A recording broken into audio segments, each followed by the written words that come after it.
Bom, vamos lá então, segunda sessão de leitura, né, do texto Democracia e Civilidade, né, uma crítica à democracia, né, no ponto que revela a questão: é a democracia parte do pensamento utópico ou não? Né? Vamos continuar. A gente parou no conceito ali na parte da verossimilhança, no último texto, né, a questão do eterno retorno, se não me engano. Estou um pouco cansado.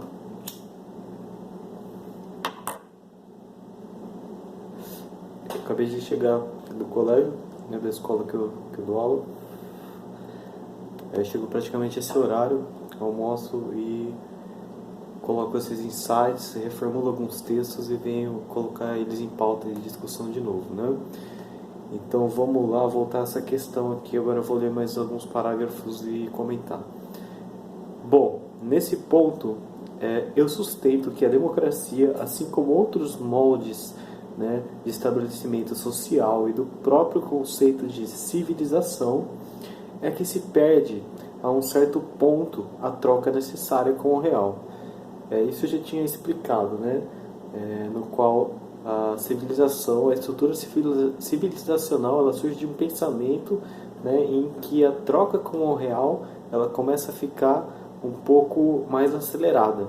Né? Aliás, o que é a tecnologia desde sua primeira ferramenta utilizada, se não uma tendência a acelerar as coisas? Né? Então, nesse procedimento de acelerar, de você ter mais artifícios, né, e conforto, maior vai ser a cobrança do real, tá certo?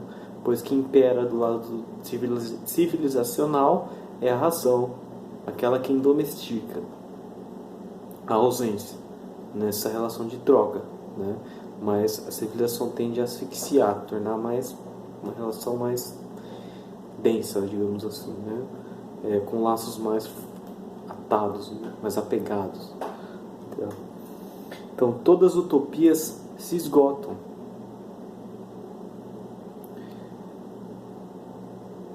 Utopia, porque essa vem a se asfixiar nas relações com o real, escondendo e perseguindo através do espetáculo qualquer evidência de irrealidade que denuncie a mesma, de ausência e de absurdo. Ou seja, aqui deixo bem explícito o caráter vigilante que a gente vai encontrar principalmente nos sistemas democráticos, que faz parte de um procedimento civilizacional, né? E assim por diante, da maioria dos modelos civilizacionais na qual você tem já erguido uma estrutura, né, com relações de poder estabelecidas, né?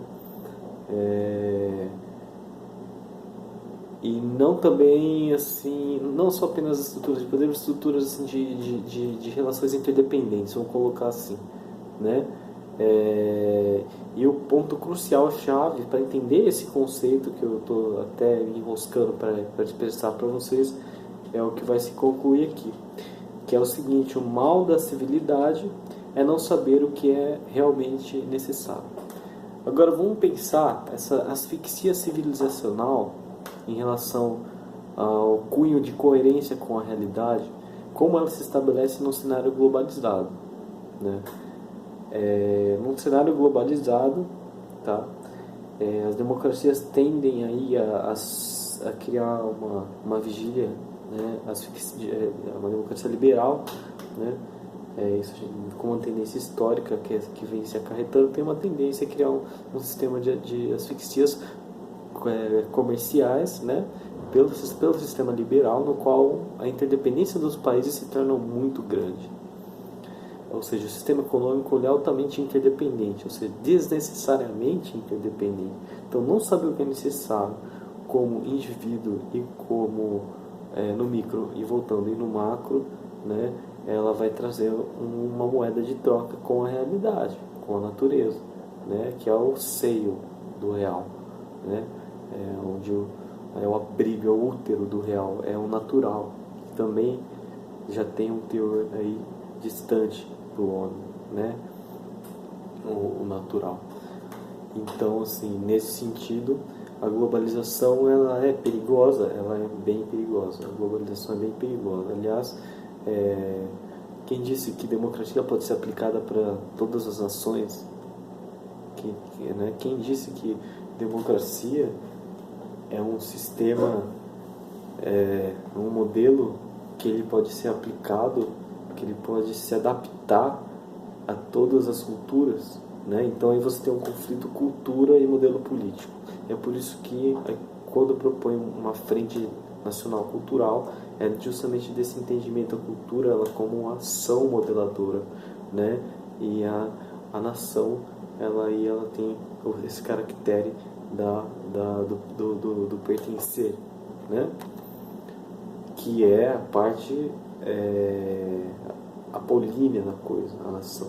Ela é a parte fraterna, enquanto que do contrário, né?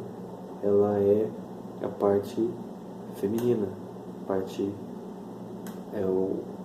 vazia, da falta do útero vazio, né? Onde abriga a irrealidade, o absurdo que ele se sabe, né? Então, esperamos de que, de certa maneira, vamos focar na questão do espetáculo, que é um artifício do real, na verdade. Isso eu vou adentrar mais para frente, tá? Do real não, desculpa, do racional, da razão, na capacidade da razoabilidade, a qual vai tender a mensurar os fenômenos de uma maneira incompetente, né? Se essa não estabelece aí uma relação favorável, né? Com os dispositivos que nós temos de vazio, tá? É o vazio que faz a forma, já diriam os budistas, né? Forma vazio, vazio a forma, vazio não é outro senão do que a forma, né?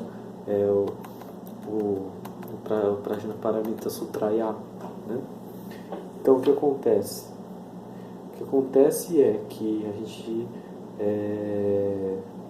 está saturado nessa questão globalista, nas interferências externas, né? Sendo que nossa autonomia ela é roubada a todo momento, né?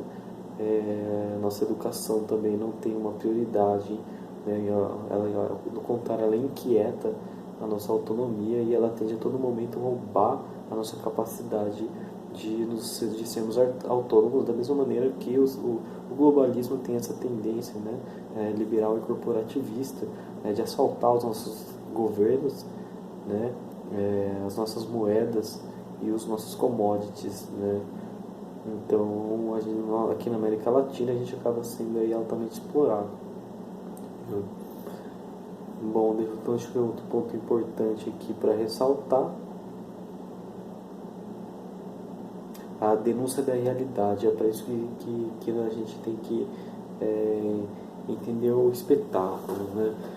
O espetáculo e o entretenimento, né? Porque o entretenimento é quem vai dar uma premissa racional para poder justificar a irrealidade de uma criação, que no caso é um modelo político, tá certo? Então, todos os modelos políticos dentro de uma civilização vão ser utilizados espetáculos justamente para ter uma afirmação real. Dentro da nossa psique a gente também faz a mesma coisa. Dentro das nossas estruturas psíquicas nós também temos essa mesma questão, né? Então ali, então enquanto civilização, essa relação sempre vai ser intrínseca. Mas vamos pensar melhor a questão da civilização, né? Da civilização, lembrando um ponto importante, que é um ponto de contrapartida, no sentido de anti-horário da coisa, de que é Atlântida, o mito de Atlântida, de um império de 9.200 anos de Cristo, né, que teria aí tido uma exuberância, né, uma economia estável e um poderio militar inigualável que submeteu diversos outros povos, né, a vários conflitos, né. Aí Platão vai dizer que eles foram cosmicamente punidos, né. O que ele quer dizer com isso? creio eu, que é justamente a ignorância. É que o mal da civilidade é não saber o que é realmente necessário. Quando uma civilização esquece o que é realmente necessário, como por exemplo o Império Romano, né, a gente tem aí essa questão da desintegração natural disso, tá certo? Isso aí é evidente até quando se trata dos indivíduos.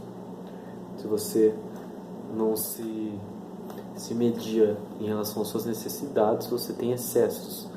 E quanto mais pesado esse barco, mais difícil é a travessia, maior é a chance do naufrágio. Tá certo? Então vale lembrar que o naufrágio é o destino de uma civilização. Então, o conceito civilização, ser cívico, né, a civilidade, ela tem que ser repensada, reestruturada.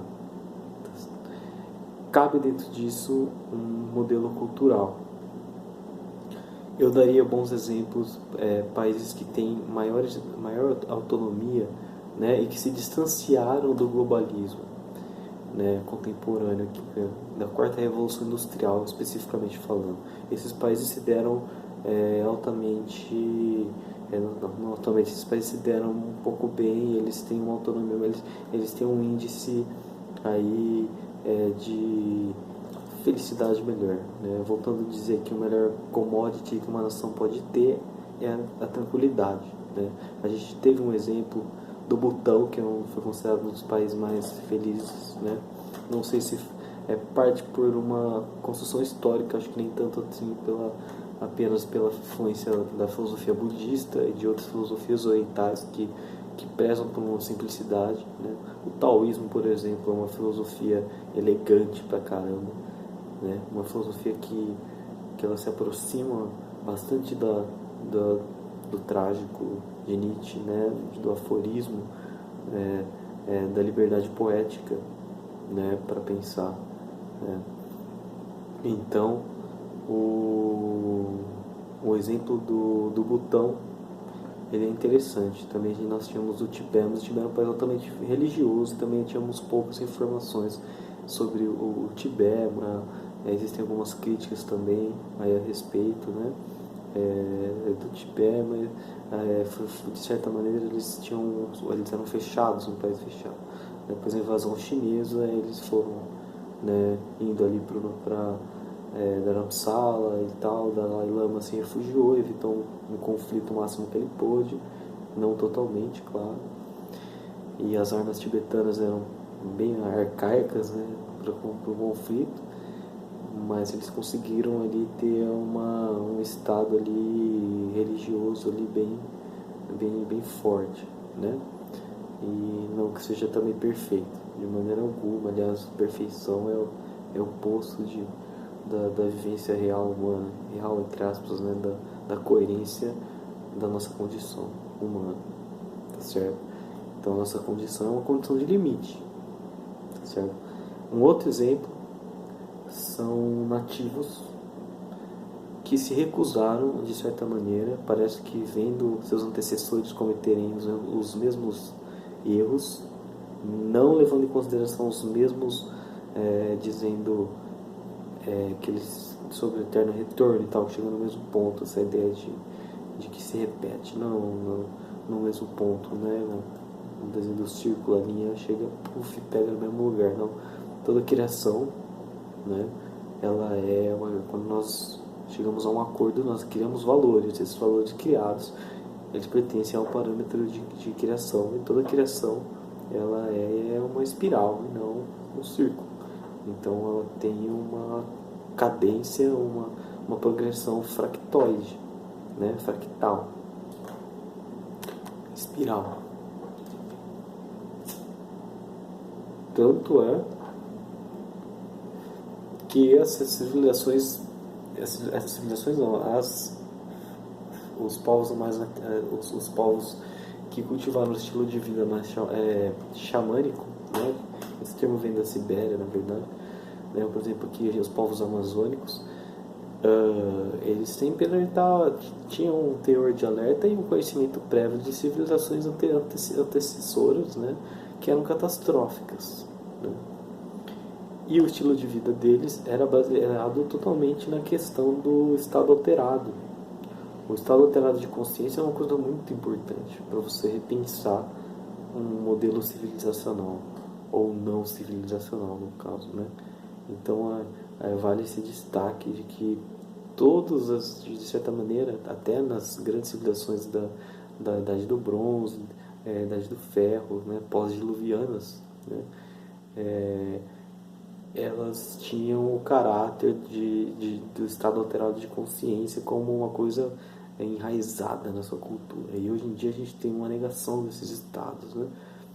Pois esses estados, de certa maneira, eles levam aí a um afastamento dos estados de alerta, da psique, das energias psíquicas que levam ao constante alerta, à constante atenção e ao medo, né?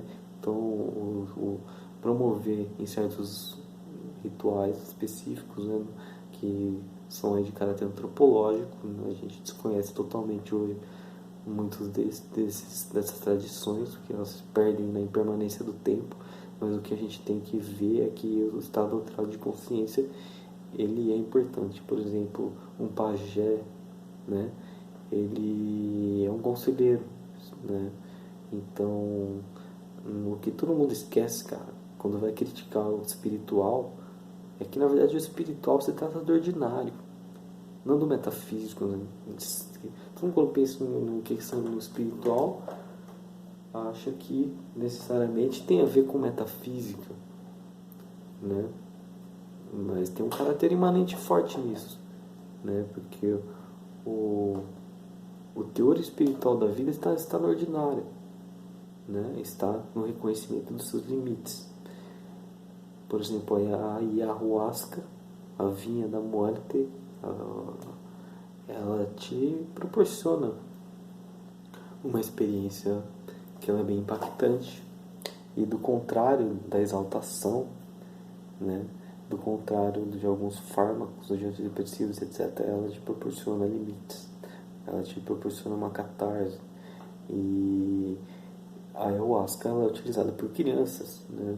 Ela é uma planta conselheira, vamos colocar nesses termos. A ayahuasca é uma planta conselheira e ela tem esse papel importante de trazer direcionamentos, né, para a comunidade, tá? Então você pode ver que esses nativos, né, e não só aqui na região amazônica, eles tinham uma preocupação também com o crescimento populacional.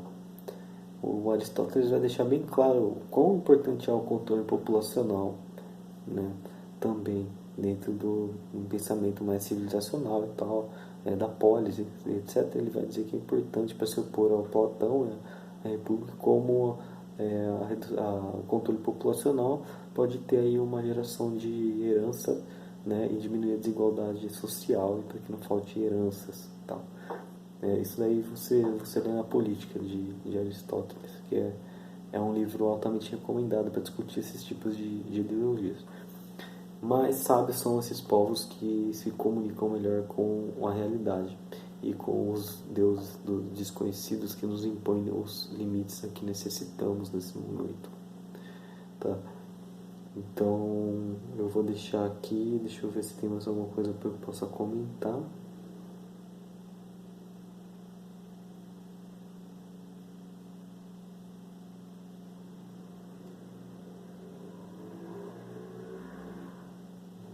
Bom, lembrar que o espetáculo ele é um sistema de vigília, tá? É